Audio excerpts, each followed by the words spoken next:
I give the example often in my group sessions of the first time you're told as a kid, you're a big boy now. Big boys don't cry. Look at your action figure, look at your comic book character, look at your James Bonds, look at your, people, your sporting heroes. Look, what would they do? They're not crying. Like, so let's step into that idealized version of masculinity. In many ways, for me, in my opinion, is concealment and this sort of strength, unconditional strength, and not showing and displaying weakness.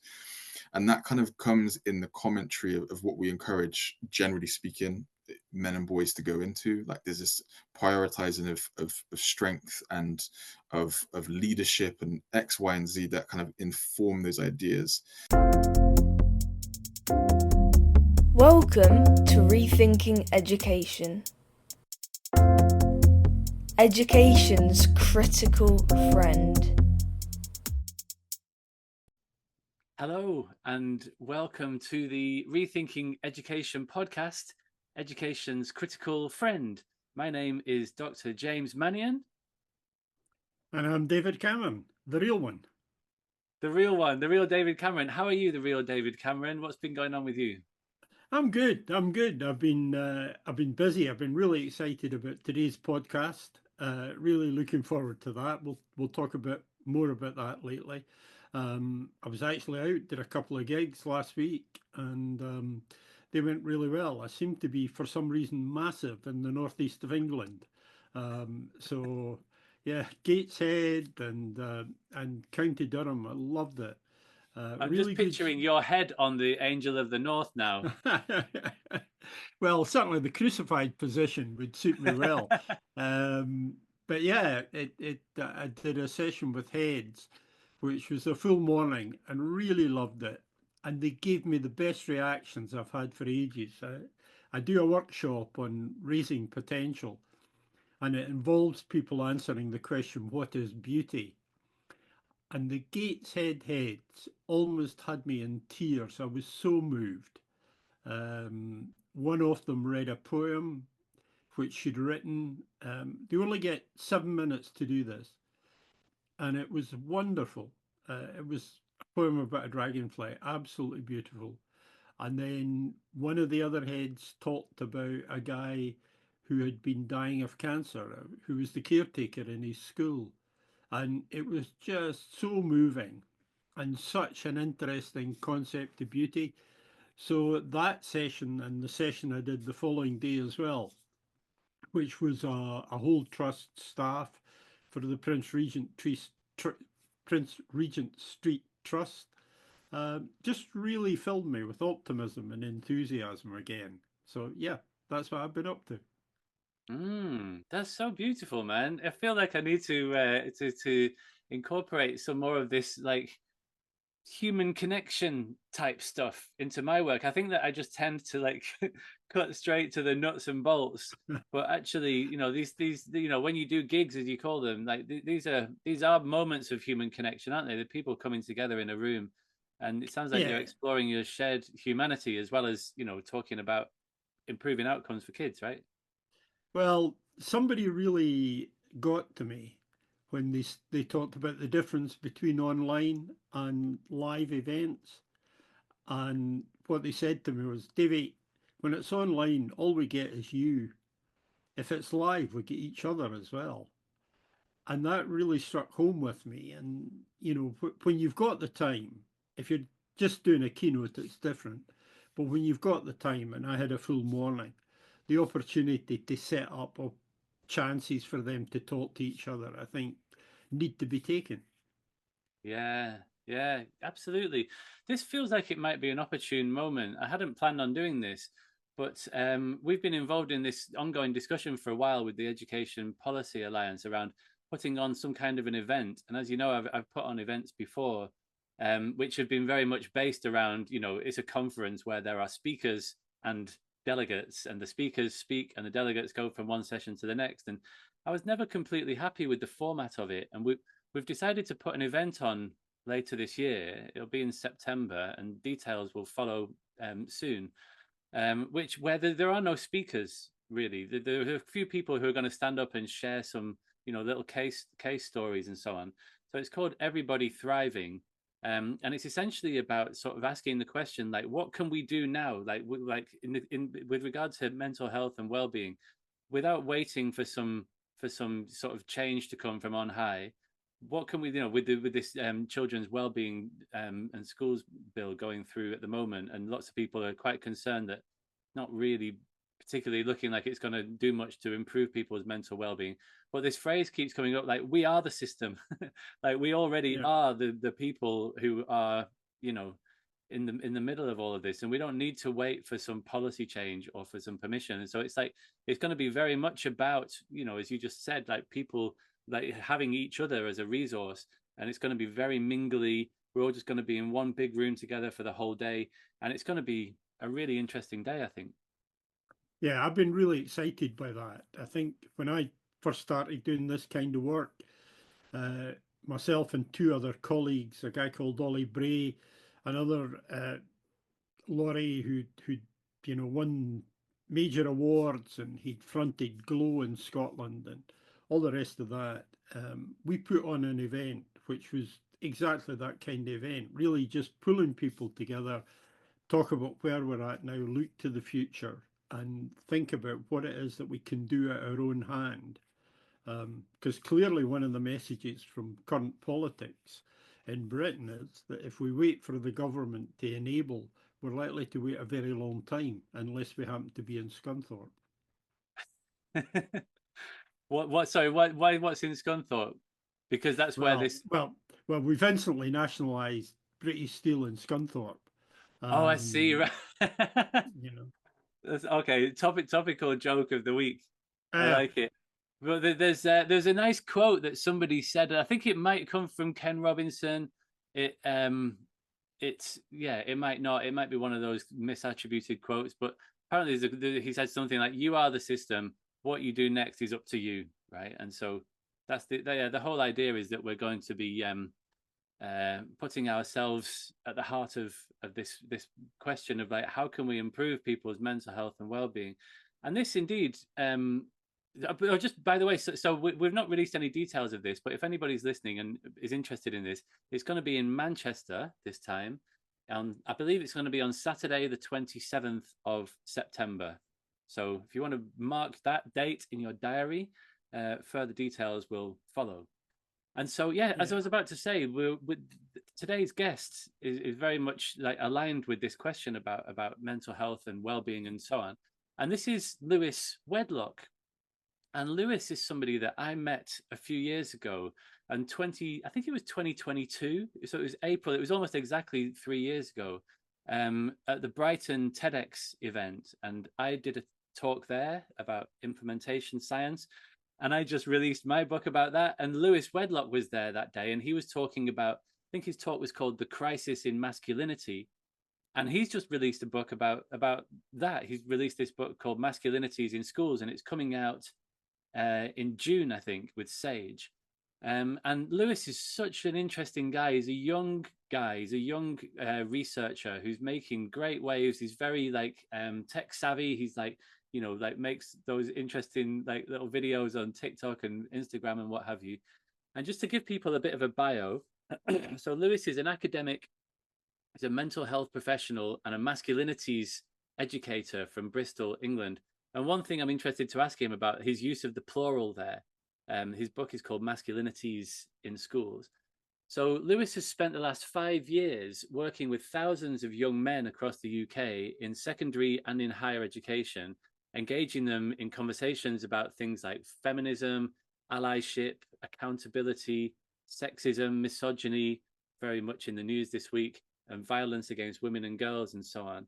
And he has designed and delivered several interventions for schools looking to transform their masculinity school cultures. And he's also worked with hundreds of educators to support them in this journey to supporting and empowering young men within their school spaces. I think that word empowerment is important because there's this strong sense of sort of blaming, isn't there, around the toxic masculinity and so on. And so he's trying to find positive stories that we can talk to young men about in particular. And so and also so Lewis has been on my list, on my radar for ages. I've got this long list of people that I want to speak to on the podcast, and it was the recent show Adolescence that sort of prompted me to think we really need to get Lewis on to talk about this.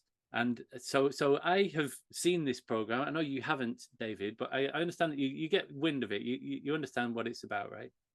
Yeah. No, I feel as if I've seen it. I've read so much about it.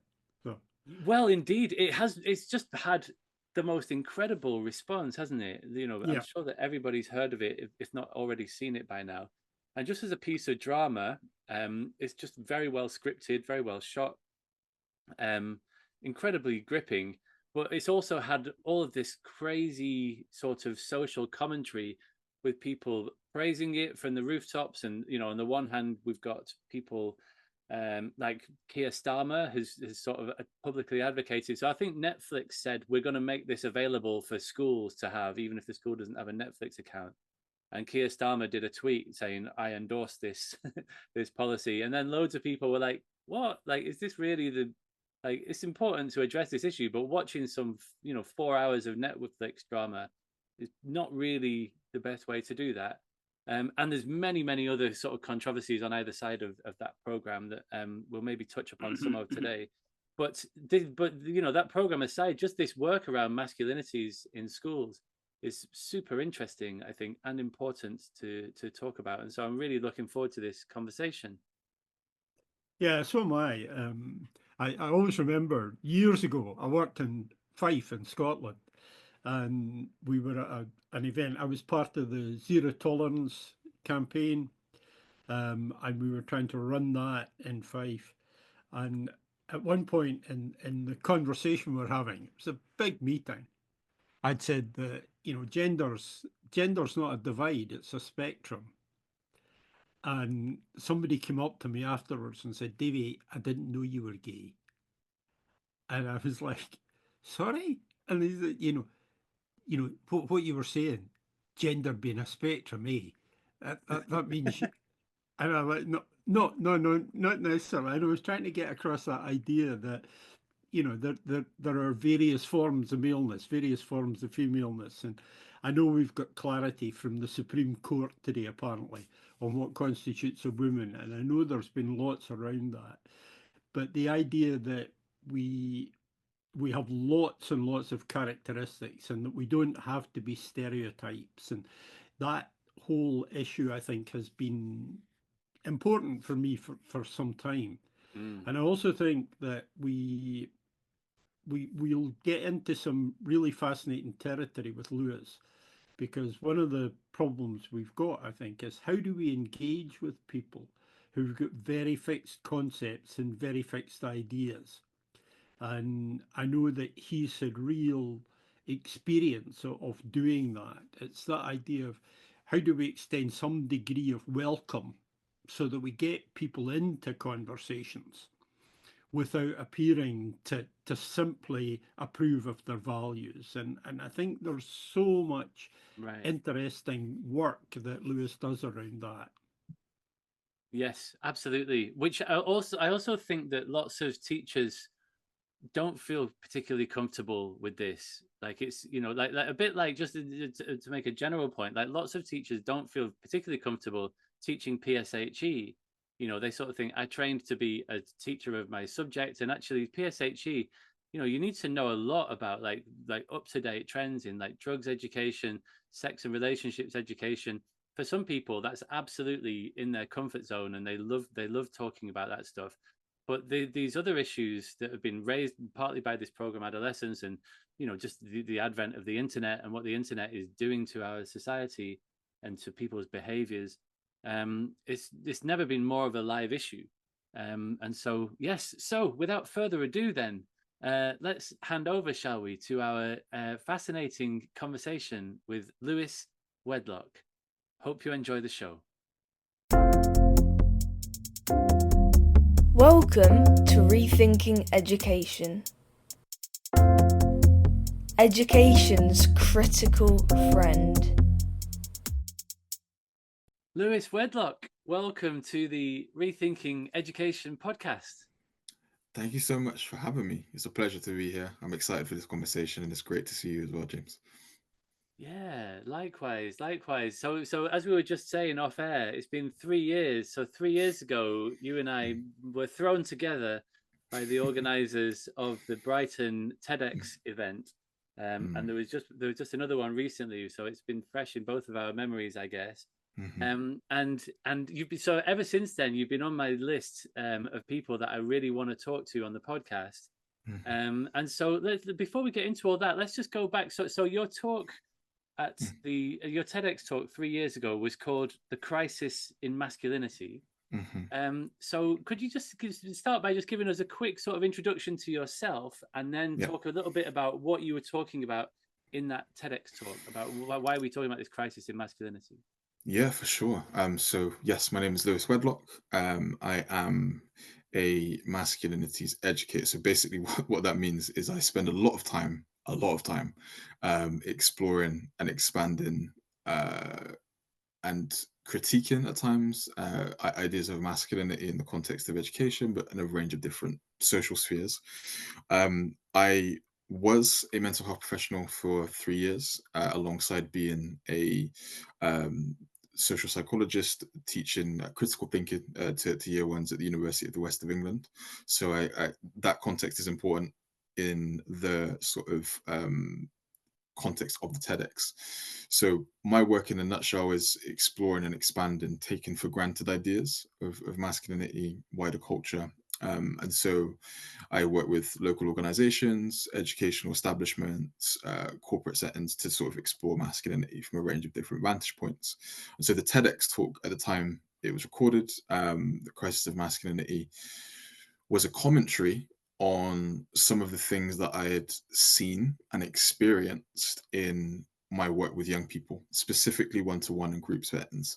So not a lot of people know this, so it's kind of maybe an exclusive. I might have mentioned it in a couple of other podcasts, but if you go and listen to the TEDx, the things that I'm talking about I am drawing from real experiences with one-to-one and group settings. I'm just amalgamating them so it's not identifiable, basically. But everything I'm speaking is things that I've experienced. When I say things like I meet with death, at least once a week or something like, I'm talking about the pressures of masculinity and that interaction of I'm not sure I want to be here anymore because of I don't feel seen, I don't feel heard, I don't feel valued, it from a range of different perspectives. And so what the crisis of masculinity was doing was really centering patriarchy as this sense of the system, shall I say, or the taken for grantedness of it in the way in which we construct masculinities. We often talk about patriarchy as men inflicting harm to other experiences, but how does that system also impact men in terms of their day-to-day experiences, the way in which they see themselves, the pressures to conform to a particular archetype?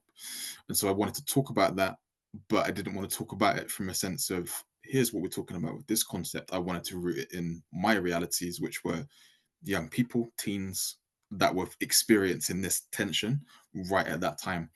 And so everything I spoke about, everything I talked to was built from that experience, from that tension. And I wanted to do it in a way that was just speaking to the issues and leaving it open-ended for interpretation as well, because our proximity to these systems enable us to sort of pick up on certain things that are said and think, well, that's not right, or I really resonate with that, as a way of kind of leaving it up for audience interpretation too.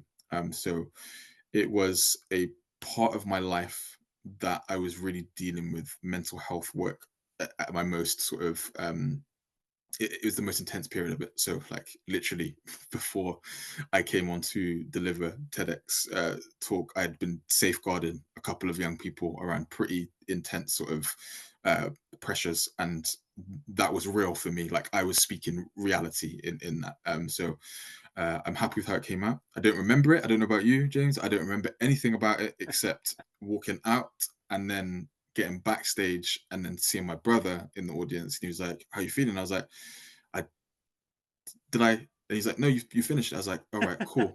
Like I had no recollection. I blacked out like entirely on the stage until it was done. But really enjoyed it, and ideas have changed and shaped since. But that was really important in the sort of journey, so to speak. Yeah. I'm fascinated by that Mm, piece, mm, um, because in a sense, you've talked specifically about masculinities. You've talked about your experience around that. I'm really interested in the way you've talked about that coming out of, in a sense, individuals' experience of pain and difficulty. I think that's interesting. I think it also touches, though, into that much wider conversation we're having about the rise of populism and conservatism, because we're, it in a sense, it's the same resentment that lots of people have about the idea of I have white privilege, and issues around how people deal with that apparently advantaged position. There are lots of parallels, I think, between that and the relationship between men and patriarchy, which we have, whether we like it or not. So it really takes the conversation, I think, into lots of very interesting areas. For sure, thank you, and I agree. I really resonate with that, which is why I wanted to talk about it, and which is why I was didn't talk about it in the sense, but was more nervous about the video going live on YouTube than I was about speaking about it in person, which is the opposite. A lot of people were like, oh gosh, I'm really nervous about delivering this talk, which I was in a certain sense, but the anxiety for me was, oh gosh, like it's going on the internet, so like that's gonna really sting some people, and I didn't want to sting, but I knew it was going to ruffle. And so because of that, what you just said, it speaks to something in that resentment and that sort of proximity. So 100%. Yeah, it's interesting. I'll just very quickly share with you that I've done 2 TEDx's, ironically, one in Buenos Aires, and more people were there live than have subsequently watched it on the internet. And the other one was in Clackmannan. And if you think Bristol might be small scale compared to other TEDx's, try Clackmannan. It's the smallest county in Scotland. You can spit either direction and hit the borders. So that's my entire experience wrapped up for TEDx. I appreciate that. Bless you. Thank you. So what was the response to that from you, Lewis? I'd be interested to hear this. From the video going live, I mean, did it sort of speak to your fears? Were there people who were jumping on it because it's one of those, these issues are so hot. It's like you can't say anything without upsetting people somewhere, So what was the response to it? I know that I just had a look. The comments had switched off on YouTube. I think. Wow. Because I assume that's well, I don't know. So that I don't know. I mean, maybe it's just not showing up. Oh no, that's not true. Sorry, I beg your pardon. I just didn't scroll down far enough. Yeah. The comments are on there. They're interesting. I mean, so for context, I didn't watch it or do anything with it for the first month, because I was like, I just want to let it land, because at the end of the day, rightly, it's going onto the internet. People have their opinions, their interpretations, and that's absolutely valid. That's what I model in my work. Like, you can be fully seen, fully heard, fully respected, even if you're not fully agreed with. And so I had to model that at an extreme level, in the sense of, the response to it on some parts, the initial response was, whoa, okay, this is speaking to something deep within me. This was the initial thing of like, wow, I haven't considered this, or this is something that really has resonated. And then it kind of got captured a little bit by the sort of movements at the time, where it's like, this guy's talking about this, like, this isn't the issue, like, this is far from the issue. This is someone that's pandering to, and I'm paraphrasing, but pandering to these new movements, or not talking about the real issues. This guy's talking a lot of rubbish, paraphrasing, and that's me being quite kind. Some of the comments are quite on the point, or on the bone, should we say, what they're saying. But for me, I see that all the time in my group sessions. It's not uncharted territory for me. There will be people that respond to some of my ideas in person in a way that's quite volatile or receptive, and I think if you can contextualize the person commenting from the position of what are you grappling with or not grappling with, if I can't see that is making you arrive at that conclusion, it makes it a little bit, for me, I don't take them as personally as maybe I could have. But there's always people that want to say and talk about what's being said. But interestingly, I've had instances where people have said, I saw your TEDx and I hated it. And I hated what you stood for. And then a couple of months, 6 months gone by, I've watched it again, and it makes sense to me in what you're saying. So that ability for some people is like, I'm very reactive to it, but then when I sit and think about it, I'm reactive because you're talking about things that actually disturb me a little bit, that have made me think about things differently. So yeah, there's a range, but generally speaking, the feedback to it has been positive, but there are comments and there are thoughts around it, as there would be if it was released now, that are like, no, this is not the way to go. And so it's that sort of, it's a metaphor for the polarity around this discourse, which I sit within. I try and hold space for and sort of engage with, because that's kind of what I've signed up to do when I said that I would do this, and I do it with love. So yeah.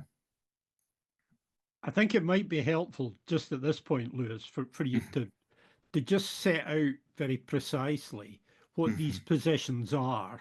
mhm, I think because we've spoken to each other, we've got lots of assumptions mm, in about what we know and what we understand. But for listeners who are not engaged mm. with it, what are the key points that you were making in that talk? Thanks for that, David. That's really, really useful and helpful, I think. So the point I was making, the overarching point for this crisis of masculinity talk, was that we're existing within a culture that is tightly defining what masculinity should and shouldn't be. And with that tightly, defining and refining, it is limiting the ability for masculinities to live. So there's 2 points that I make I make the sort of comparison of patriarchy to a fungus that sort of interferes and sort of, I should have said symbiote, like Venom. The visual of Venom that he gets taken over by the symbiote. That would have been much better. That's something I think about. But like, that was the visual of it can take over, and it almost becomes something that isn't reflective of the person, but reflective of who the person thinks they need to be. And in doing so, we often talk about making space for men to talk, for men to be vulnerable, to be themselves. But we're existing in a culture that when men do this, sometimes they are judged, they are shamed, they are pushed away. And the expressions of masculinity that don't conform to this sort of like typical notion of masculinity. So I use the examples of like men painting their nails, or men crying, or men feeling emotion, things that go against this traditional conventional notion. If you do that, you're automatically placing yourself under the attack of the system. And so the crisis of masculinity isn't that there's a crisis of just masculinity, it's the ideas that have defined it, that we're in this real cultural point where we need to construct out of it, but we're confined to that ideology and that belief system.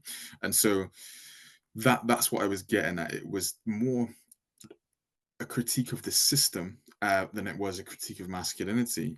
But it's one of those things that when you talk about things in this manner, people will see it as an attack on the individual. I am watching this video, so you're attacking me, as opposed to the system that impacts and influences us all.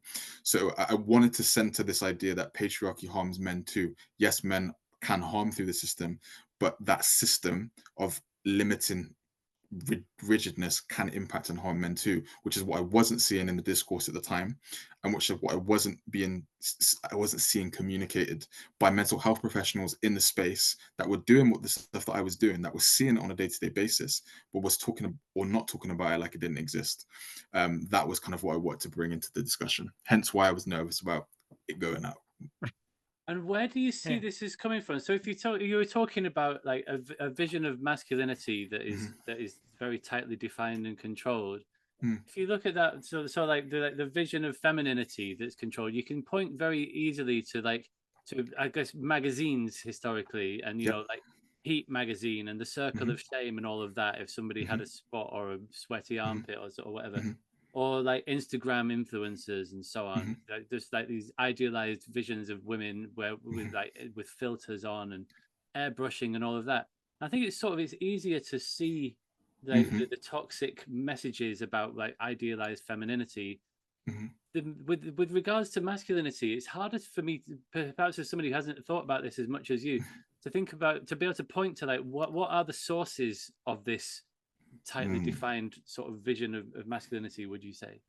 It's a great question. And so in the talk, I use the example of the common trauma that a lot of men and masculinities, young boys hold, which is that moment that they're told for the first time in some way, shape, or form that it wasn't safe for them to be who they wanted to be in that moment in time. So, I give the example often in my group sessions of the first time you're told as a kid, you're a big boy now. Big boys don't cry. Look at your action figure, look at your comic book character, look at your James Bonds, look at your, people, your sporting heroes. Look, what would they do? They're not crying. Like, so let's step into that idealized version of masculinity. In many ways, for me, in my opinion, is concealment and this sort of strength, unconditional strength, and not showing and displaying weakness. And that kind of comes in the commentary of what we encourage, generally speaking, men and boys to go into. Like, there's this prioritizing of strength and of leadership and X, Y, and Z that kind of inform those ideas and the characters we grew up with. Like, for me, I'm a huge WWE fan, still am. But I think back to like my childhood of watching, and even comic books, 'cause I'm also a comic book fan. My Supermans, my Batmans, right? My John Cena's, like, my Rock, the Stone Cold Steve Austins. Like, these guys aren't, they're huge, they're strong, they don't show any weakness, and they don't, like, I don't get any behind the curtain of what's going on.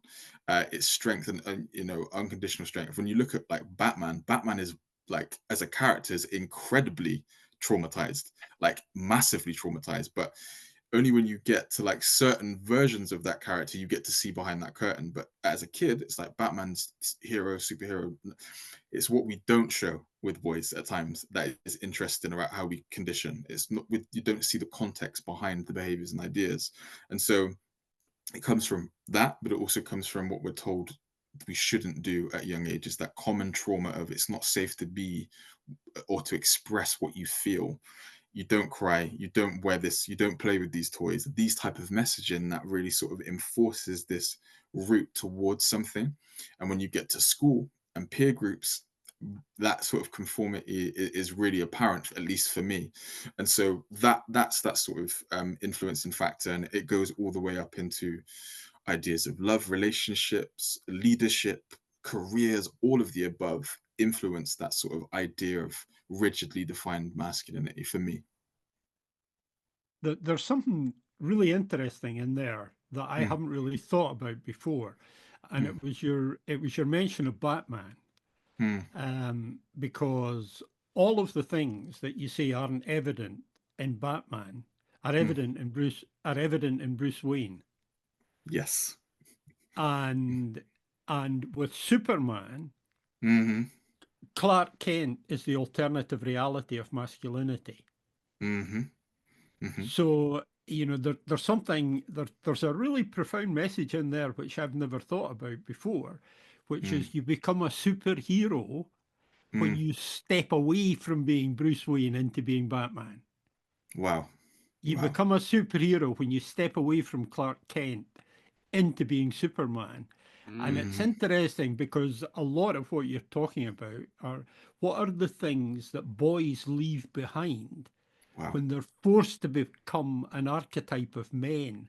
And Mm-hmm. it's almost a perfect analogy for it, isn't it? Mm.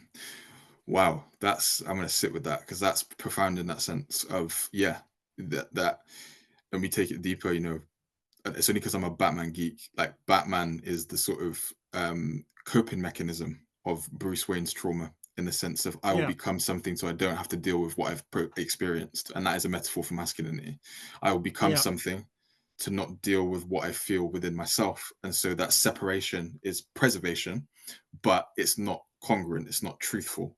And that's the work that I try and do, is integrating truth back into that sort of embodiment, to recognize what we're cosplaying and what we are really wanting to do and feel. And that's a real long-term piece of work. But putting it that way is I'm a visual person, so like I'm seeing the visual, and it's something that I really, that lends itself beautifully to the work that I'm doing. So thank you. That's really, really really powerful for me as well. Absolutely. Yeah, welcome. thank you both for that. I think we can all agree that Bruce Wayne should have got some therapy instead of taking out Yes. his anger on some low level hoodlums. Mm, um, Yeah, super interesting. I'm going to sit with that as well. Let's fast forward 3 years. So you've written this book, Yeah. similar title, but Mhm. this is called Masculinities in Schools. Hmm. And so I've got a few questions linked to that. First of all, well done Thank you. on getting it over the line. So this is coming out in a couple of months, isn't it? Yes, yes, With right, that's Sage, correct. and it looks great. I can't wait to get my hands on a copy. Mm-hmm. And so one thing that I'm interested in is your use of masculinities as a plural. Like, Mm, what do you mean by masculinities plural? And mm, just tell us a bit about the book, yeah. and as it's especially like if there's anything like this key in terms of how your thinking has changed over Mhm. the last 3 years since the talk that you were just talking about in the TEDx. What's in the book that wasn't in your thinking then? Great questions. And thank you for the congratulations. Writing a book is probably one of the most stressful things, but beautiful experiences, might I add. Like, it's a very intimate process. I loved that process. But yeah, it's stressful. But the book, Masculinity is pluralized. For me, I like to use masculinities because I like to, and we talk about I talk about this in the book. Um, it's an acknowledgement that there are several types of masculinities that exist across the spectrum, but also within the person too. So, I can be right now, my masculinity with you might be slightly different as if I'm, in this different social context that I might tap into certain things. I might turn up the volume a little bit, or I might turn down the volume a little bit, depending, etc. And so I use the pluralized version to acknowledge variance. So going back to the TEDx, at the time I was using the analogy of kaleidoscope of difference to really sort of visualize all of the different ideas that can exist as one, but also be separated outwards. And I wanted to bring that into the sort of book that I was doing. But there's been a lot of changes in my approach, in terms of what I focus on now and how I talk about what I talk about. And so I think one of the main things for me is that this book is a way into exploring the complexity of masculinity in the context of education. And in doing so, I don't want to kind of over complicate it with academia, but root it in this sort of like livedness. I want to root it in something that educators can look at and say, okay, that's making sense, and I can apply this in this direction. And so I think the difference between myself at the TEDx point and myself as the author is that with the TEDx talk, I was still trying to root myself in something. I had an idea, I had my methodology. Now I have my methodologies. So it's more of a toolkit of recognizing that there is fluidity to the work. Context matters. Being in a space with young people is not a one size fits all. It is a contextually dependent and contextually informed process. And that for me was learned through the work that I did following the TEDx with all the different contexts and work with young people, but speaking again to something that I felt was missing in the conversation around interventive work with young men in schools. It's often in reference to very specific things. We need you to come in and talk about toxic masculinity, Lewis. We need you to come in and talk about adolescence now, Lewis. These very one-directional, sort of singular ways of entering the conversation, when really what we're looking at and what we need to talk about are the systems at play, but also create space for multiple directions and ways in, like being okay and comfortable with messiness in this work, and not trying to subscribe to a perfect methodology, but utilizing and bringing in several methodologies. So that approach has changed and shifted over the years, because I've worked with much, much, much, much more levels and volumes of young men and masculinities. And so what would work in one school didn't work in another. It was almost didn't mesh whatsoever. What worked in another school worked really well here, but this part didn't work. So recognizing that each individual school, yes, they're a microcosm of wider society, but they're a reflection of a particular part of society and culture. How am I tapped into that as a facilitator, as an educator? How am I attuning to that? How am I bringing that into the work? How am I being led by my young people and their experiences as opposed to my role as an expert? I think you need to do this. No, tell me where you're at. Let me meet you in your world before I try and show you what I think needs to be done or brought in. And so it's that process of discovery, contextualizing some of the work, but giving educators the flexibility, I feel, to approach these issues with the fluidity that often is needed, but enough of a skeleton in place to feel like, okay, I can go in this direction and I can use this in this context, so I can be led by my expertise, not viewing the educator as a passive recipient to information, but as an active contributor to what has been written. I've tried to write it in a very collaborative way. There's lots of reflection time. There's lots of time for you to engage with that book, because I feel like that's what's missing in the current context. And so I'm excited about it. And I think, I watch my TEDx, or I put clips up, and I'm like, I can see where the method has changed, and really sort of bring what I've learned through that process into this body of work. And as I say, this book won't stand the test of time. And that's the point.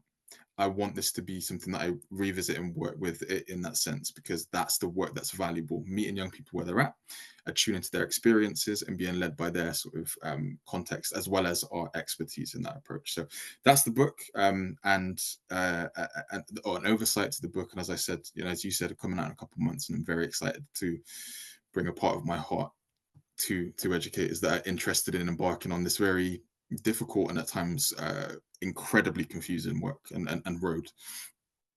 Yeah. James mentioned it at the start. He talked about adolescence, Lewis, and it's interesting to put what you've just said about context against that, because adolescence has had a huge impact. And again, James talked about that earlier on. I mean, to what extent has that changed the wider context? To what extent has that changed the whole nature in which conversations like yours will be taking place? And maybe worth saying something about what use you think should be made of adolescence. You've got a really good post on LinkedIn. You've got a really nice set of 4 slides where you talk about using adolescence in the way that Keir Starmer suggested we might. So I'd just be interested in your thoughts. How far has it changed the context? What should we be doing with that?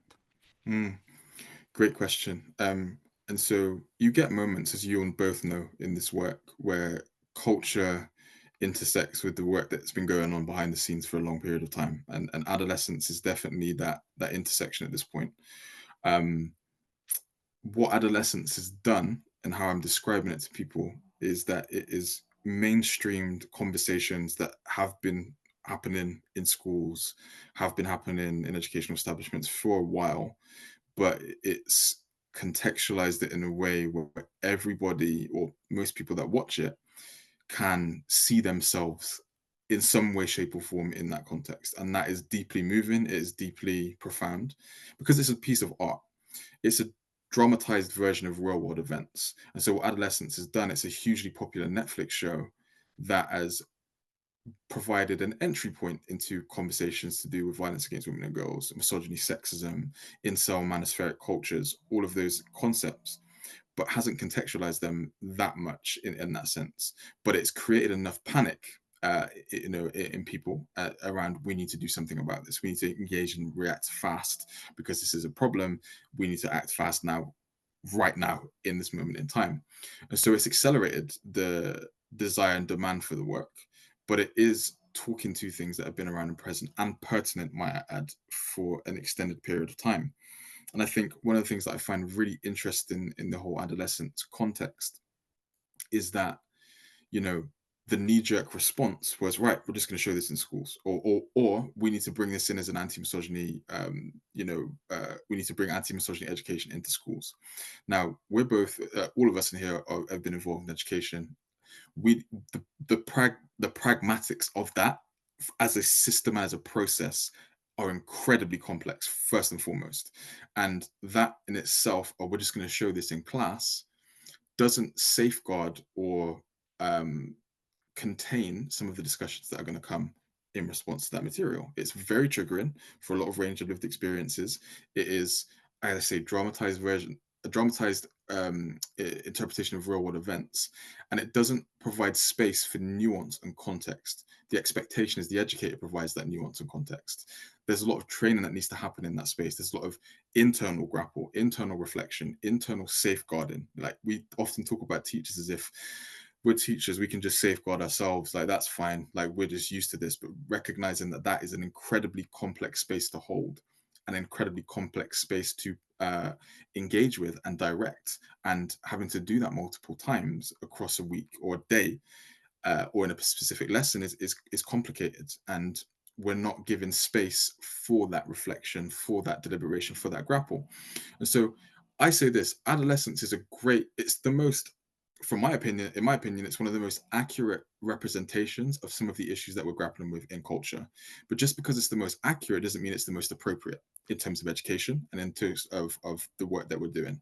So I think what we could be focusing on more is the development of a systemic structural scaffolding for educators to engage with these conversations with the nuance that it requires, with the patience that it requires, with the intention that's required, as opposed to running these 4 episodes across, because we all know children.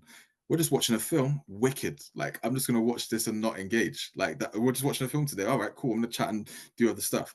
It doesn't have the potent effect that it's communicated as.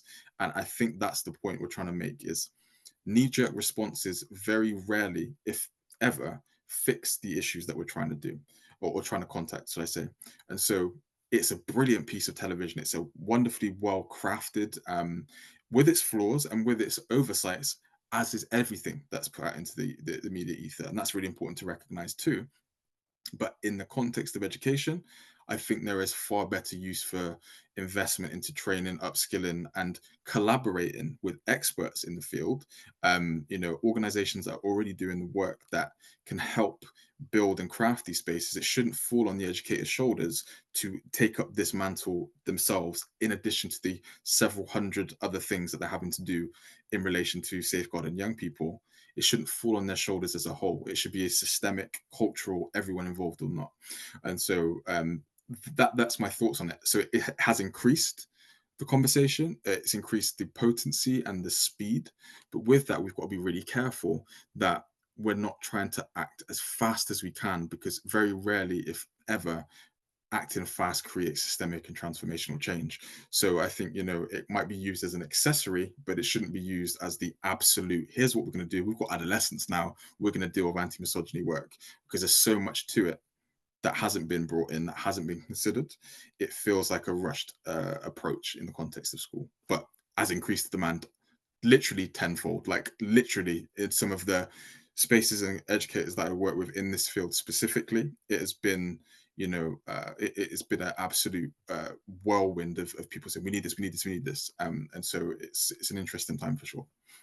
Yeah, it's so broadly a positive thing then, in the sense that it's happened. But I agree, and maybe the fact that the response has been, and it was kind of remarkable, wasn't it? You can sort of see why Netflix would sort of say, "Oh, we'll do this thing, we'll make it available for schools." But then for Keir Starmer to sort of to publicly advocate that and say, "Yes, this is really important," it just seems to speak to it's just landed in a big blind spot in people's minds, both as parents, and it seems to me that one of the reasons that it's inappropriate to show it in schools is that it's largely written for parents. It's about the sort of the insecurities that parents have about, like, what is my kid doing? Are they safe? Even though they're in their bedroom, are they not safe? Are they being exposed to these toxic influences and so on? And it's very much about that parental insecurity, but it seems to have landed into this space where it's like, oh my goodness, this issue, this set of issues has landed that we know nothing about.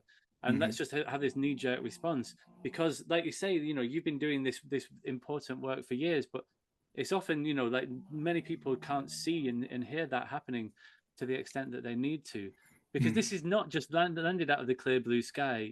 This week there was some polling done by Teacher Tap that found that 1 in 3 teachers had reported hearing instances of misogyny in the last week. And there's been lots of concern and hand wringing and what have you, and people saying, "Oh my goodness, this moral panic." But, like, everyone's invited was, like, 5 years ago or something. And for people who aren't familiar with that, in the wake of the Me Too movement, there was this website that was created called Everyone's Invited, where school-aged children, mainly girls, were able to anonymously share accounts of being mistreated, sexual abuse, molestation, sometimes in some cases worse, just sexual, just name calling and what have you. And it was this crazy, like, just a tsunami of these accounts. It was very, very much like the Me Too thing. And then if you remember, the people who ran that website released the names of the schools where this was most prominently happening. And there were some schools in particular that were, it was happening a lot more than other schools. But that was years ago. And I've been speaking to people since then who've been working in this space, and it's such a difficult in schools where this was endemic, and it was called out by Ofsted's stay at the time, and there's been a change of leadership, and Ofsted have gone away, and actually the culture is the same. It's as bad as it's as what people often describe as toxic as it has ever been, and it's a very, very deep rooted problem that seems to sort of just like replicate itself down from one cohort of kids to the next, to the next, to the next, and it goes down through the children, of course, through the internet as well. But it's the sense that kids make of that, and the language that they use in their conversations around schools that sort of become normalized. And that's what we're seeing in this misogyny polling. We're sort of seeing this very deep rooted transmission and continuation and furtherance of very problematic ideas about women and among other things. And so adolescence, it's great that it's shining a light on this, but we need to have a really, really serious conversation now as a nation about how we respond. And like, you were just talking about something that's much more systemic and scaffolded. And you also said just now that it's something that it's not necessarily something that you think that it should be put onto teachers as another thing that teachers should have to deal with on top of everything else. And I'm interested to just a light on that question for a moment. Like, if for those teachers who are hearing instances of misogynistic language in their classrooms, just to take that as one issue, how should teachers, do you think, be responding to that, and how should we as a system be responding to that? Yeah, great question. So I think the placing on the teacher's shoulders, I think I have a frame which is the whole system approach. I think every aspect of culture should be involved, or society should be involved in the dismantling of issues. Educators have a part to play. Community organizations have a part to play. Local government has a part to play. Police and other institutions all have parts to play. And so, in the specific instance of what can educators do, what I've noticed across the years of working is that there hasn't been a lot of training around interpersonal communication around conflict, frictionless sort of or friction-based points of view. Not to say that educators can't communicate, because they absolutely can, but what we're often taught, or what we're often given, is call it out. Like, call out this behavior when it happens, call out this when it happens, make it a sort of public sort of thing, which can be useful, but there's also calling in. So when you have misogynistic ideas and belief systems, sometimes contextually, a call out might be useful if it's perpetuated by a large group of people in that space, or in ear range of people that might also engage with ideas of a similar nature. There's also something really valuable about calling in. A lot of my work has been done transforming spaces through calling in. So instead of like calling out and saying what's going on with that, I'll take a young person and I'll say, what you just said there, like, help me to understand your point of view, why you think that's appropriate. I'm just trying to understand where you're coming from. Like, so the entry point is, I'm not in alignment with what you're saying, but I want you to contextualize yourself. Help me to contextualize you in this moment. Because what we often do is we go down the procedural route of, boom, boom, boom, boom, boom, which and call, yes, and sort of blame, I guess, blame and shame. It's like toxic masculinity. You're the problem. Yes. So we might go down the procedural route of going detention, isolation, exclusion, which in some instances we might need to if that's part of the school culture, right? But there's something valuable about calling in and saying, help me to understand where you're coming from in this context. Let me see where those ideas come from. Where are they coming from? How have you accessed these things? Or what's shaping this? Because if we can't contextualize who we're engaging with, we can't contextualize the appropriate intervention. And often what you'll find with these young people is that they are borrowing ideas from the internet. They are regurgitating things that they're processing and communicating. They're in proximity to all these ideas and beliefs, which need to be held to account. But you can hold people to account compassionately and not be a pushover. Because often when people hear me speak and say, yeah, but compassion is kind of pushover work, it's not. Like, I can hold somebody to account and say, I fully hear you, fully see you, fully value and respect you, but that can't run. I'm not fully agreeing with you. And that is not you're disgusting, how dare you, what's going on. It's a approach that's rooted in humanity and centered in humanity in that discourse. At times, that conversation might not be appropriate. At times that might not work when we're considering lived experiences of teachers and educators in that context. But when we're calling in or out behaviors, it's not something that individual teachers should do and just say, oh, I'm doing this. There should be a whole school approach to this issue, or to these contexts and concepts, so that it's known in that institution, in that school, we deal with it this way. So if this teacher says it and it calls you on this teacher's going to do the same thing. This teacher, it's something that's expected in that culture. That takes time to work and build in, but it's not just a sense of recognizing or going and I need to say this and that. That's only useful and valuable if there's a system or a procedure in place that supports that. And so again, it goes back to that systemic scaffolding, building the competencies and the structures in place. But I found, as a sort of like quick tip, calling in can also be really useful for that engagement, and also separating ideas from people. When I communicate to young people who might be a little dysregulated, when I say I'm challenging you on this idea, I say, listen, I'm challenging you on the idea. Your humanity, your person, who you are, my respect for you hasn't gone anywhere. Like, don't confuse me calling out an idea or calling in an idea with me lowering my respect for you. I just want to understand where you're coming from. I'm separating the idea from you. And I might use an analogy of like, ideas are like pick and mix. Sometimes you can pick some things up, put that in the bag. Sometimes like, I don't want that today. All we're doing right now is deciding what we want to get rid of, or what we might want to reconsider in terms of what we've selected. That tends to work as well. So little tools like that can really sort of contextualize, I'm calling you on what you're doing, but I'm doing it with that care and compassion. You're absolutely right, Lewis, when you talk about the importance of the whole culture, because I'm listening to you, and I'm hearing you not simply talk about masculinities as an issue. I'm hearing you talk about the current dichotomy in education between those who think it should be child-centered and compassionate, and those who think it's about the delivery of the best that's been thought and taught. And one of the interesting things is that if we go down the adolescence rabbit hole, we finish up saying, well, this is the approach that we take in relation to misogyny and masculinities. We have a call in rather than call out. But if that's the only area where we do it, nothing changes culturally. So it's that, it's that broader idea. And in a sense, your argument is always start from where people are, meet them there and try and move them on.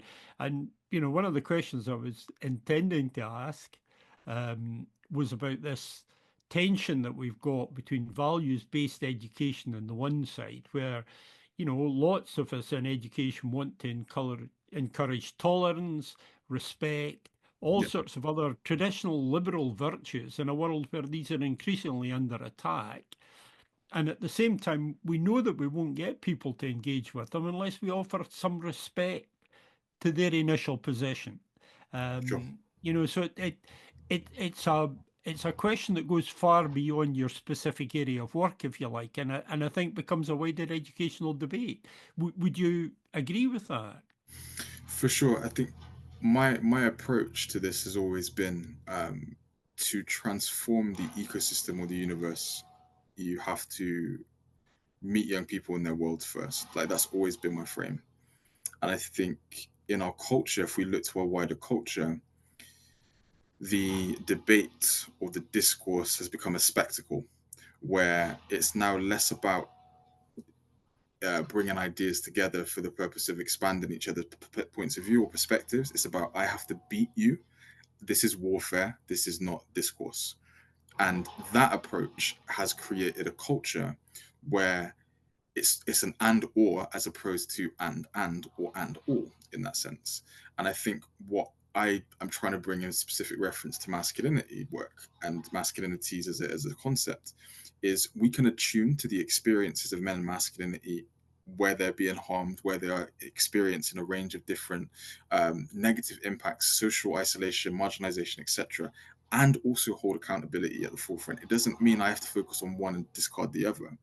It means that the whole approach needs to be around bringing space and making space for people to exist as they are, to get them to a point where we think, okay, we want them to be at this point, or we want them to get to this. I literally was saying to someone earlier today, one of the things I often talk about is how can we expect to get people to an intended destination where they cannot accurately locate themselves right now?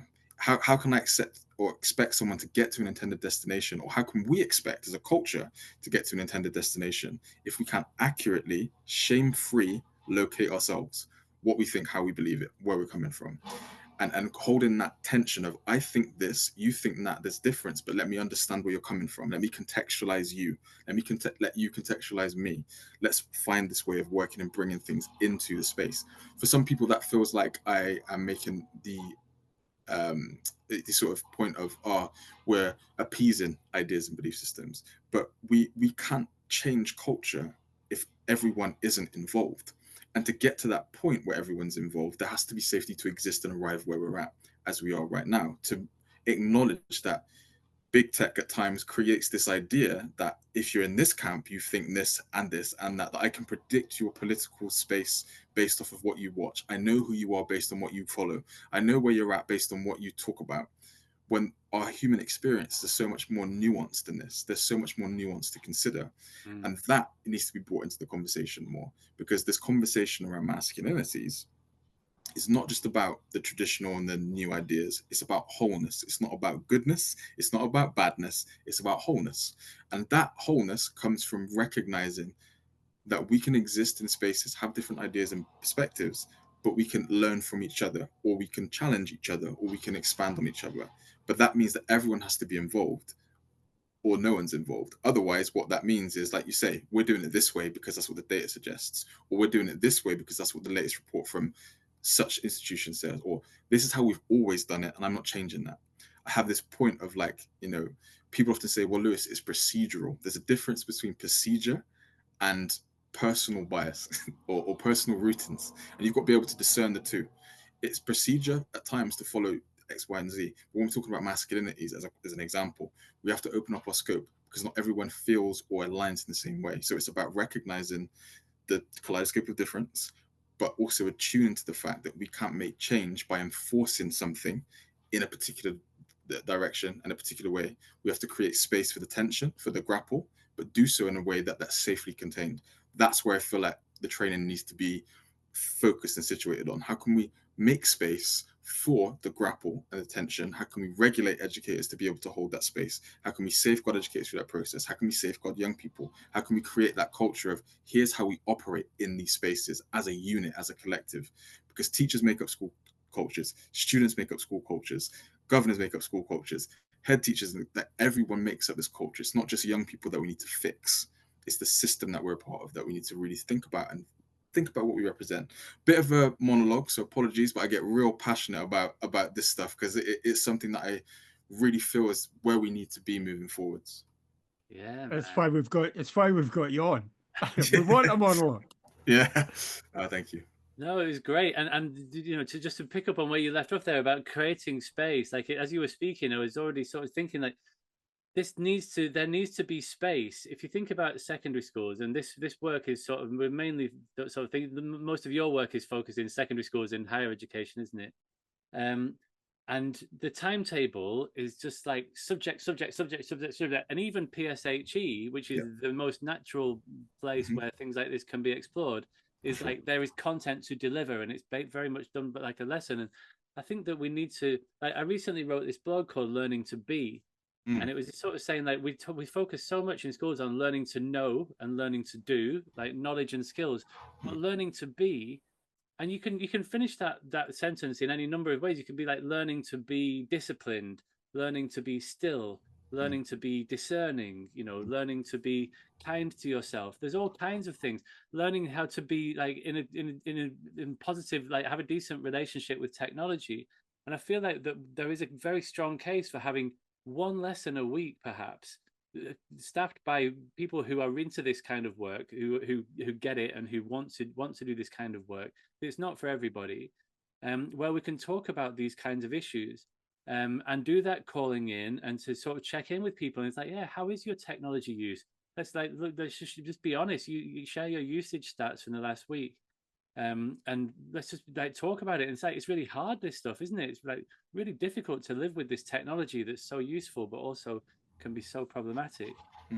So that's one thing that I would like to see. It's just like you say, carve out space, not just when there's been some incident or some media storm about a TV program, but like, let's just regularly have space to talk about these kinds of issues.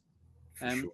And just off the back of that, I was just wondering if I could ask you. So I saw you do a couple of posts recently about a thing that happened in an assembly a few years ago, and I think this probably speaks to the calling in thing.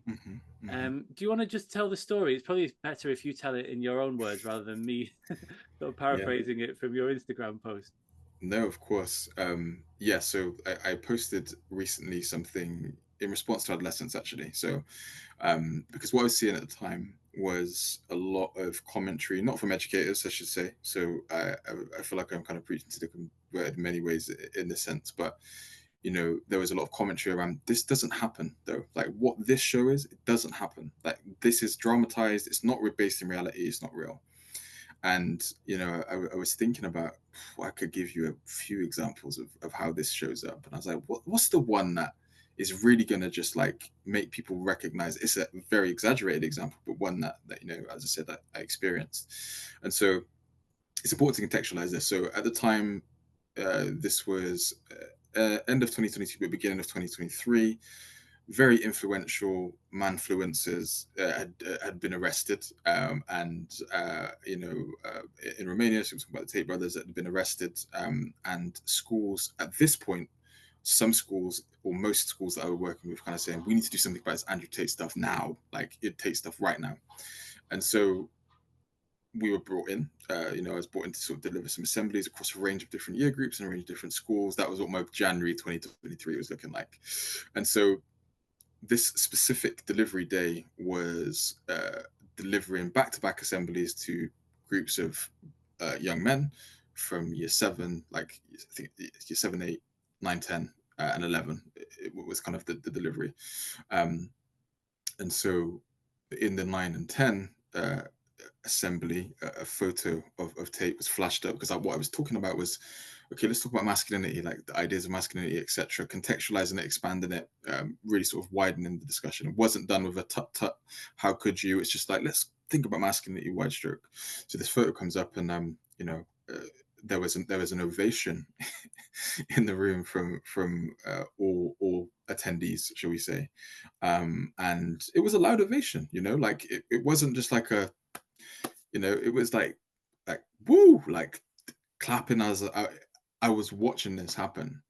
And for me, it's probably one of the only times in my career where I've been dysregulated, maybe not visibly, but like to the point where I was like, I wasn't expecting this. I was literally talking to someone about this on another podcast very recently, where I was saying, when I prepare for these type of events, part of my regulation work is saying, okay, what can come up? What am I preparing myself to come up? Is it a question? Is it someone directly challenging me? Is it disruption in the space? I try and have a list of what can come up so I can be prepared to respond to it, right? And so I had prepared myself for this day. I knew that it was going to be an intense day. I knew the context was very polarized. That was not on my list of what to expect, right? So when it happens, I think to myself, whoa, this is really like not expected. And so you're in a bit of trouble when you got the teachers looking at you like, what's happening? Like, what's going on? So I just let it simmer, and I followed up with a question of like, okay, I can see this person means a lot to you. What is it about this person that means a lot to you? People come and talk to me about this. Parked the content where it was and engaged in the conversation. And there's things like, he's got lots of money, he's got loads of cars, he's got influence, he speaks his mind. And in my mind, I'm thinking to myself, oh, gosh, okay, we can work with this. If they were like saying, we agree with everything that he says around, the stuff that he's arrested for, that would have been a different level of engagement, right? But it was like money, influence, power, status, etc. So I could attune to that. I can understand why you think that. I can understand why you're sort of, respecting of that. Makes sense. But let's talk about it in this sense. Let's talk about it from this perspective, and sort of tailored it back into the delivery. But I stopped, I paused, and I asked, I wasn't just talking at the young men. How could you? Why are you clapping for? What's happening? I was talking with them. Help me to understand where you're coming from. Let me see where you're at. Let me contextualize you. And as I said, like, that's my method now, but that method came from that experience. I had to meet them where they were at, because if I tried to talk at them in relation to what they shared with me, I would have lost that entire room, and there would have been no communication, no opportunity to learn, no opportunity to contextualize. And as a result of that, even though it was dysregulating, and the clip doesn't go on to say it, obviously, because it's a clip on social media, but that profoundly shaped my work, because I wasn't angry with them. I wasn't rageful with them. I wasn't judging of them. I just met them where they were at, and they gave me something. They gave me a part of themselves. They gave me their perspective. They gave me their context. I can work with that. I can't work with people that are so dysregulated with me that, like, I don't even want to talk to you. So through that, we ended up working with like smaller groups over the course of the year. And it was beautiful transformational work, because they remembered that conversation. I remember your assembly. Yeah, do you know what? That was actually good. Like, we weren't expecting you to react like that. And then they had that conversation of, okay, let's pick up the conversation then. Are you coming back? That meant something, that they weren't judged, shamed, or blamed. And even if they were trying to push my boundaries, and if they were trying to see where I was at to get a reaction, the fact that I didn't play into it gave them something to know, okay, I know this man's boundaries about him even saying, like, I know that I'm safe to talk about or present as I am.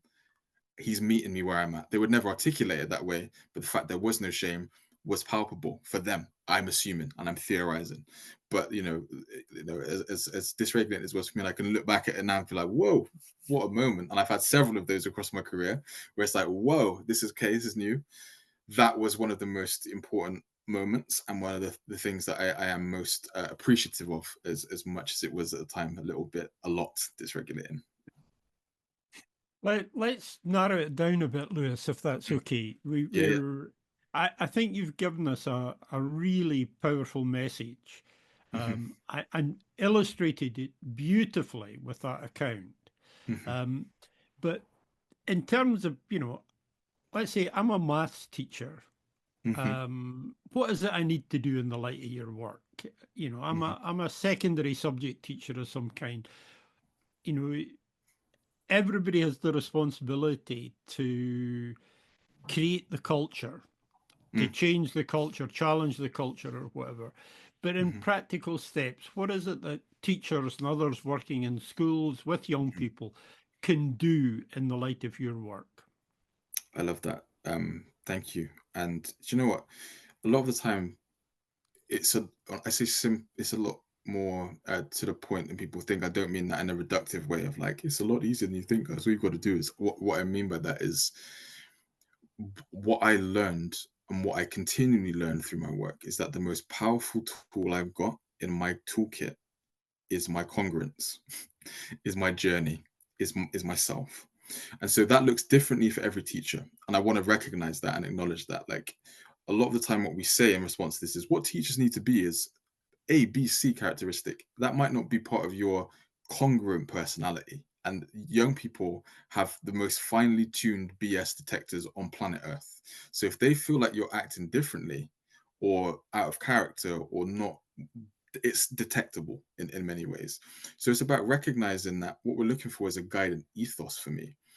Model what you seek. And that's a question we've got to reflect on. Like, as leadership, I think, in education isn't about delegation and orders, do this, do that, do that. It's also about participation, particularly when we're talking about culture. So how can you participate in the culture that you're trying to transform? Model what you seek. And modeling what you seek in this context isn't perfection. It isn't knowing everything. It isn't being so well versed that you can do a whole sermon on masculinity at any point in the day. It's modeling, I don't know the answer to that, let's find that one out together. Or I'm actually engaging with this in a way that I hadn't thought about before. Here's what I'm learning from my perspective. What are you guys doing right now? What are you engaging with?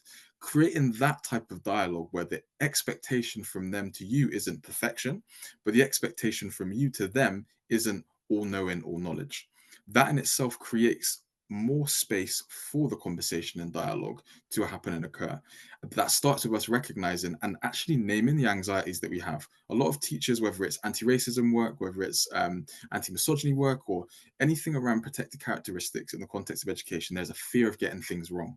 But in this work with masculinities, the only way to get things right is to get things wrong first and to model those mistakes, to bring yourself into those spaces and say, I missed the mark there. That same assembly, that day that I had that experience with the ovation, the year 11 assembly, someone put their hand up and said, you've actually misquoted Tate there. He didn't say that. He said this, and I can show you the video. Like, I'm not even trying to be funny, but like, that's not what he said. And I was like, oh, I really appreciate you correcting me on that. That's really, really useful for me to know.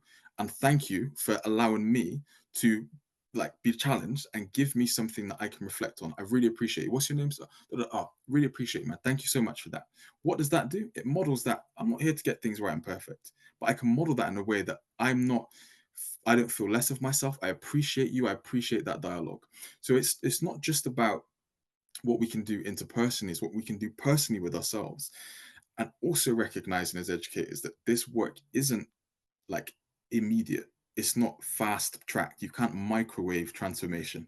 It's got to sit in the crock pot. It's got to build. It's got to stew. It's got to be intentional. You've got to select what you're putting in. You've got to be in that process. You've got to be patient and let things bubble and stew. Because if we don't, we are forcing something that young people might not be ready to engage with or not quite ready to make the step. You have to have that patience. And so one of the things for me, for educators, that when I work with them, is I say, look, it will feel slow at times. It will feel tedious at times. It will feel like you've made 2 steps forward and 5 steps back and then 7 steps forward. But the process is you're consistent throughout that every step of the way. You're there. You're in that space. You're modeling what you seek consistently. You're being there in that process. It's not just about a scaffolded approach. It's about a personal like competency of like you being there in that process, you being there through that experience, you being consistent throughout it all. That's what gets this work from my end to be so successful or transformative, is because I try and be that same person throughout. And for some people listening, that might say, well, that's commonsensical, but we know the job's stressful. We know at times it's difficult to hold that in mind, it's particularly around these areas. But you know the answers to those questions and you know what to do. It's just about making that recognition that what we're trying to do is not a behavioral intervention. It's a systemic informed issue. It's happening outside of our classrooms as well as inside our school cultures and classrooms too. It's not, it's about recognizing that as a process. We have to go through that process ourselves. We need to be in that process and proximity to it too. That for me is some of the really important aspects of this work. Don't seek perfectionism, seek that sense of progress and seek that sense of consistency. Your young people will respond to that. I've seen it happen in the work that I do, and I've seen it with the people that I've engaged with. Yeah, I can see why.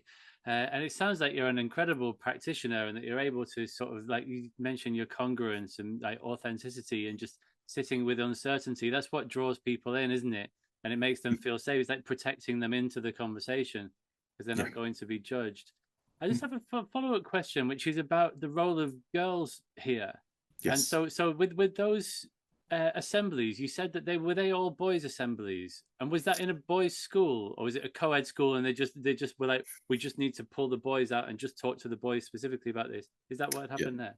So the year was 2023, so it was very binarized in the approach. It was co-ed and it was boys drawn out of lessons. Nowadays, you get more mixed group delivery, which is great. Sometimes what I'll do is, depending on the context of the school, again, context is important. I might do a couple separate sessions with a group of, a cohort of boys and a cohort of girls, and then bring them together. And in that process of separation, regulating the conversation of, look, how do we get into that space to hear different perspectives? How do we get into that space to regulate ourselves? How do we look after ourselves in that conversation? Like having that, and there's been some beautiful work in terms of co-ed and mixed spaces, but at that time that was the sort of ask, so to speak. Right, I see. Because it just seems to me that it's an important part of the conversation, and that there's this incredible, another trend that we've seen recently is this incredible polarization in political views between Absolutely. girls and boys. Partly, it's very clearly you can see the influence of the so-called manosphere on this, but men and young boys are drifting rightward and girls ever more leftward.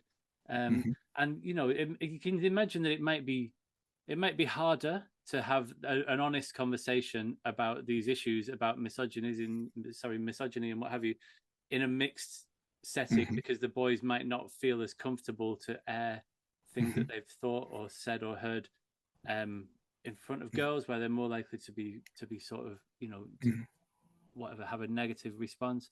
But equally, it does seem to me that it's important to do that. And with the method that you suggested there, perhaps working with groups in single sex initially, and then bringing them together and creating the context in which we can have this honest exchange of views, that sounds to me like model practice.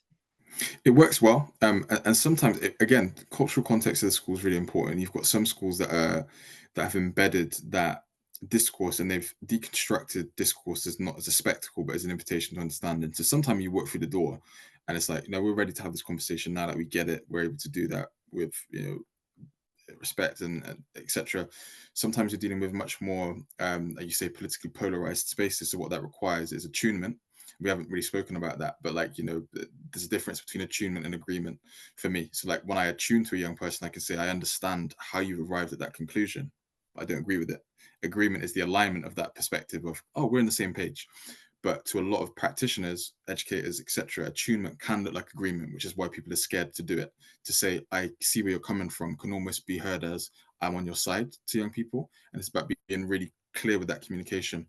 I understand how you arrived at that point, but I'm not in alignment with it. So like holding space for that in the discourse and conversation, creating that context is really important in the mixed space where you've got different lived experiences and perspectives.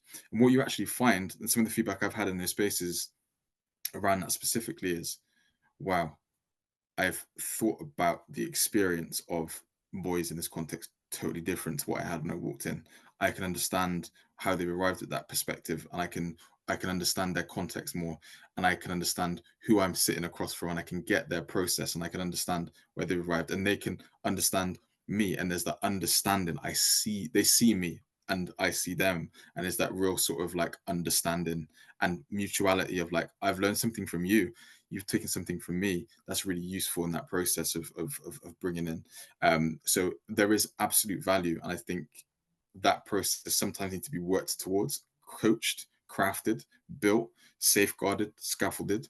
But some cultures are ready for that to just happen because that's part of their operating process from the jump. So it's an interesting sort of distinction, I suppose, you've got to make. I'm going totally off script here, but there's a really interesting moment in Patrick Radden O'Keefe's story about the Price. Well, it's not about the Price sisters, but it centres a lot on the Price sisters, the two women who were involved in terrorist attacks in the mainland during the IRA campaign in the 70s. And both of them were part of the peace movement in Northern Ireland. And they were very much part of the culture that you're describing, Lewis, of reaching out, engaging, the belief that anyone could change, that we can call people in and call them out.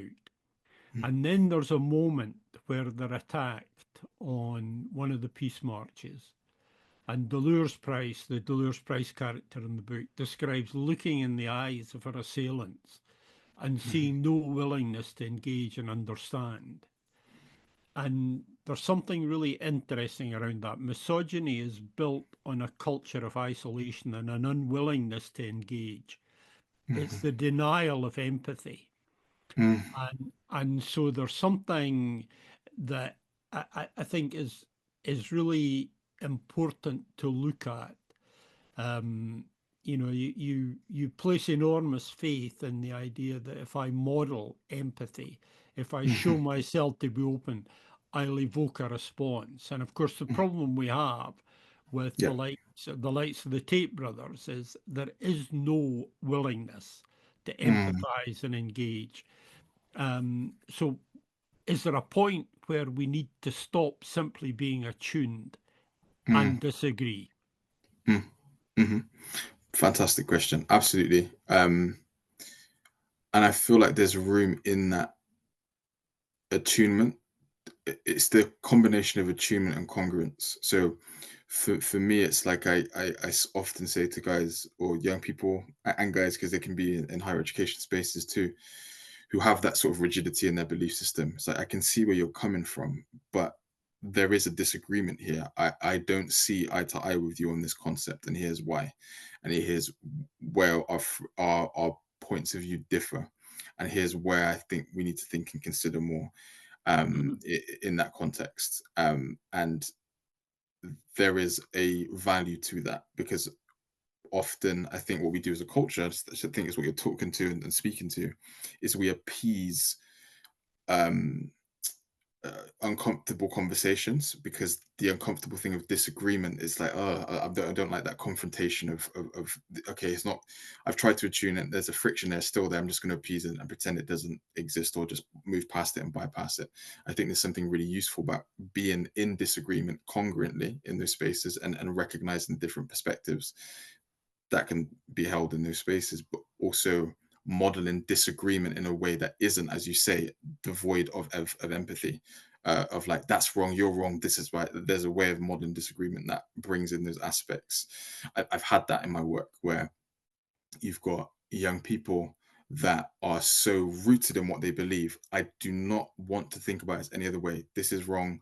What you're saying is wrong. This is wrong. And over that time of disagreeing but holding the empathy, you get this reflection. One of the most beautiful reflections I had from a young person who said to me once, you know what, I always used to think masculinity was here in my head, of like what I need to say, what I need to do, what I need to think. He said, now I see masculinity as something here, which is like, it's a feeling, it's something like it's feeling the conversation, feeling different perspectives and ideas. Like, I don't know how to, he said, I don't know how to explain it, but it's here, it's not here, it's here. And like, but this is like after 6 weeks of that, you know. So you say, is there a point? Possibly, you know, week 16, and we're like, all right, okay, like, we're going in a circle, we might need to approach something different. There is something to consider in that, I think. But as you say, I place faith in that. But I'm also a realist in the sense that at times, that sometimes that doesn't work, and you've got to have that ability to say, now it's not working, we might have to revisit this. Let's come back to this another time, because, you know, attunement, repeated attunement can actually be a bit like, okay, this is too much. Like, I this is too much for me right now. So it's that contextual awareness, which I think you're talking to, which is really important. Yeah. So how did you escape? How did Mm. you escape the archetype? How did you get to be who you are? Tell us a bit about your backstory in that regard. Mm. Yeah, let's talk about me. I think it's really interesting. You know, I say to young people all the time, specifically young men that I work with, like, I've sat in your seats, figuratively. Like, I've thought these things, like, I've lived it. You know, it wasn't really until 18, 19 years old that I'm having to consider what masculinity means.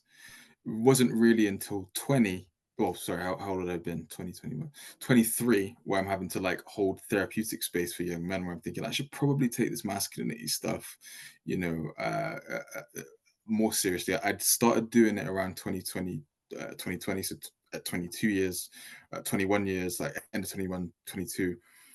But really looking at masculinity, 18, 19, of like, well, what does this mean to me? But not really taking it really seriously until I started doing the work with young people. And so, what did I look like as a masculinity? I was very much sat from a position of bias. I was that masculinity that would say, yeah, but not all men. To anything that was critique of masculinity. Yeah, but not all men, no, not me. Like, I'm not that guy. And I would enter that conversation with those ideas, or I would have belief systems of myself as a man that I would later go on to identify as, think of yourself as particularly important in this context, Lewis. Like you think that you've got some kind of say in this, and gravitas in this culture that you're part of. You think the world kind of bends to your views and perspectives, that you can just impart a piece of idea, and that's the way it goes because you're a man. I had to go through that uncomfortable process. I had to interrogate my ideas of masculinity, and I write about this in the book. You know, I'm 27.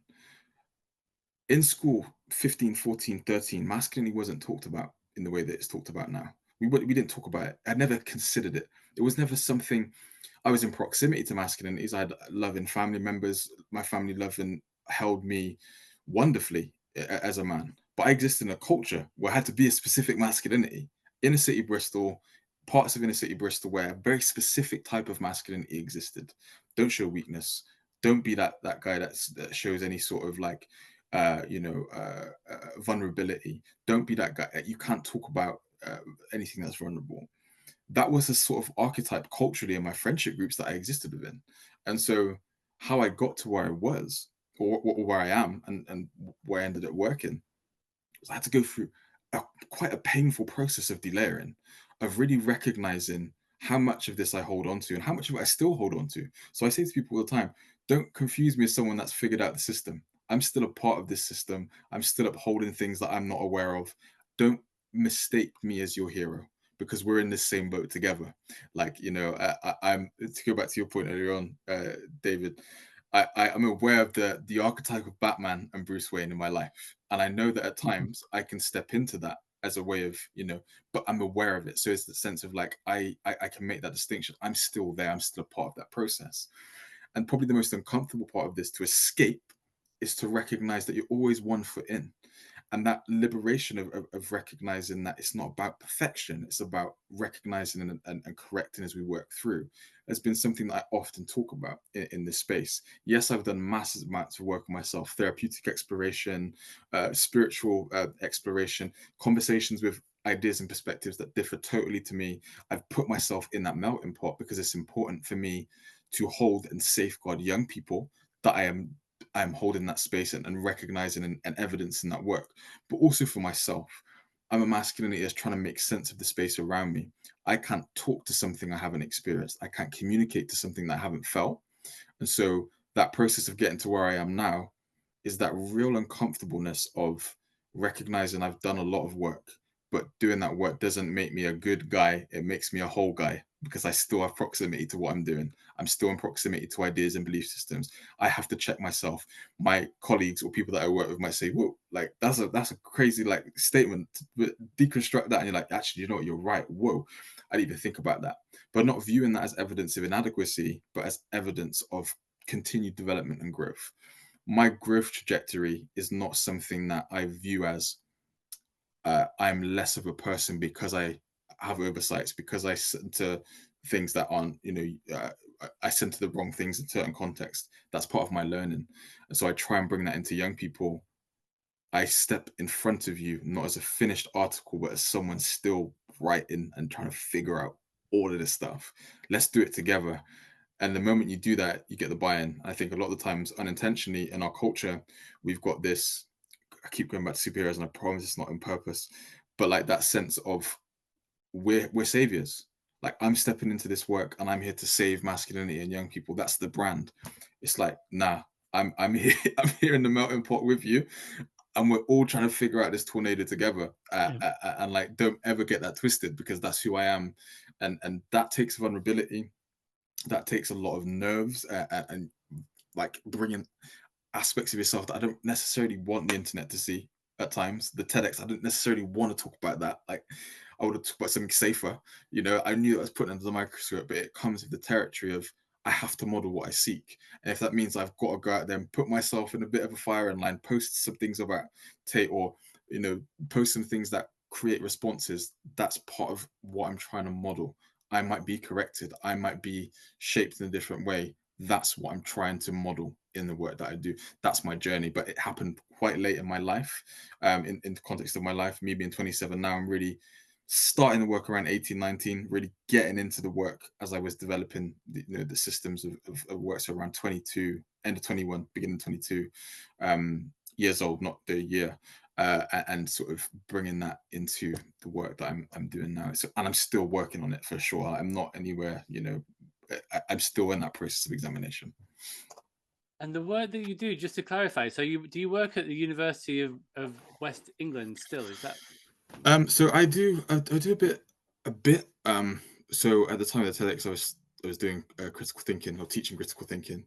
So I do a little bit of work for UE, also a little bit of work for UOB, here and there. But right now my process is around working and building going into as many different establishments as I can, whether that's personally or digitally, and creating that space for for educators to expand some of the things that I feel are important to talk about. But I love the University at the West of England. I recently did a commencement address at one of their graduations last year, which is super surreal for me, a real honor and a real privilege. And they gave a 22-year-old Lewis opportunities to teach, which is I recognize how that's not the norm, and so they're trusting me to bring something different. I very much appreciate, and it's always a respect and a tip my hat to what they do.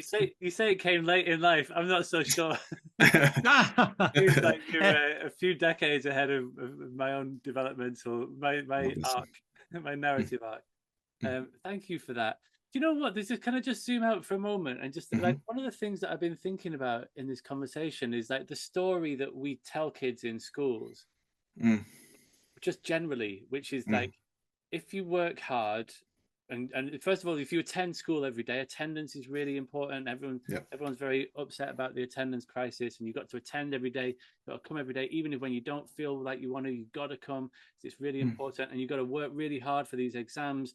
And it's really stressful to do that, but it's we've got to do that anyway. And if you do that, and it's really hard to get good grades, but if you work really hard and you do well in your exams, then you can go to university and get into £60,000 worth of debt, and then you'll be happy, right? I mean, obviously that's a bit of an oversimplification, but that is a large part of the story that we're either explicitly or most often implicitly telling kids, and then they go on their phone, and there is a guy. And it's interesting that you were saying like when that assembly all stood up and applauded, they weren't applauding his treatment of women. They were applauding the cigars and the muscles and the fast cars and like tropical backgrounds and what have you. And it's just this like there's a better story there, right? Like a more appealing story of like this is the stuff that's important. And I think that we need to reflect on that as a school system and to think about the story that we're telling kids about what it is to be successful and what it is to be happy, and what kinds of activities they should be engaging in. I think that we need to maybe be a little bit more open-minded about that, and do that calling in thing and sort of sit together and sort of say, like, what do you want? What shape do you want your life to go in? Yeah, absolutely. And I got to shout out my friend Junior Saunders, and I'm only saying this because what you're saying is what he's just put on. So he put on an event at the time of recording, beginning of March, called GCSE Boost.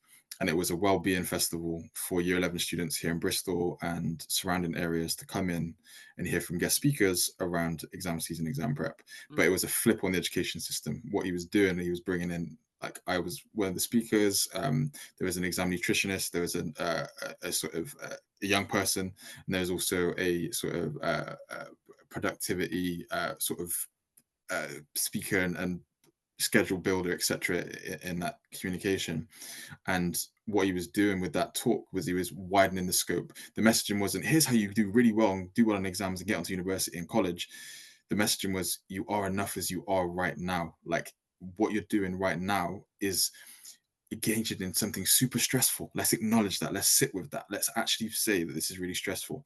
And some of you might not go to university, and that's okay, because that's not what you want to do. That's okay. There are other things. There are apprenticeship schemes. Like, widening the narrative of success doesn't look like going to university and getting the degree.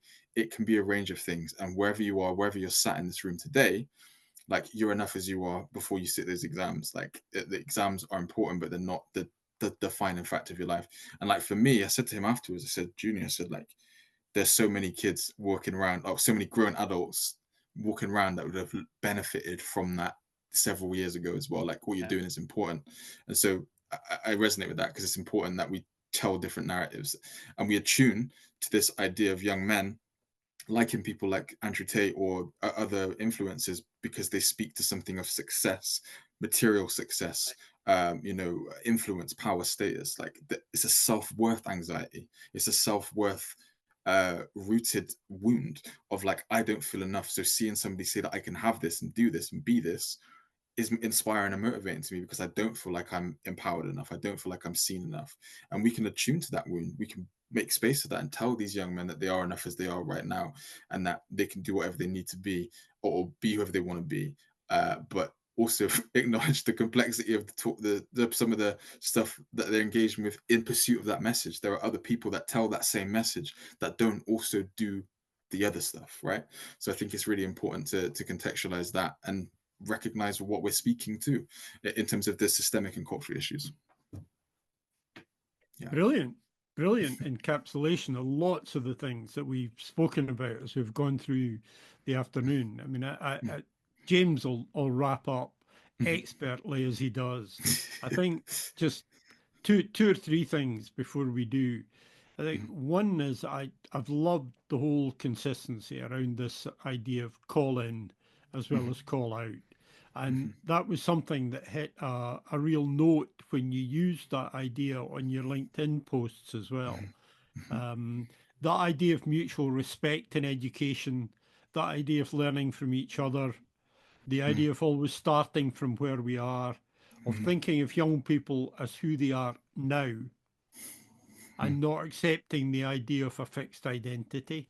You know, I use the phrase often, and I've probably used it in this podcast before, that our job as educators is to hold a mirror up to young people where they can find a better reflection of themselves than they see when they look in their own, and then work with them to make that reflection the reality. And I think you've really got to that. And the last thing I think is really interesting. I got into this because I was involved in editing a book called Unfinished Business, which was about Tim Brighouse, and very difficult in many ways to think on people more different than Tim Brighouse and Lewis Wedlock. But I'm going to find the similarity. And the similarity is that the theme of the book, the Tim book, was asking people to be more Tim. And it was using that whole concept of modeling. He was somebody that was always empathetic, always open, always listening, always amenable to another point of view, always curious. And a huge part of what you're talking about is curiosity. I talk about him as always being a compass, never being a sat nav. So we point to true north, but we don't tell people every step of the way how they have to cover the journey to get there. And I think you've done exactly that today, Lewis. So, you know, I'm certainly very grateful to you. And I'm sure James has got even more to add to that. That's reminded me of the line I heard from a poet who I went and saw last week, and he said, "You can't be in traffic without being traffic." Wow.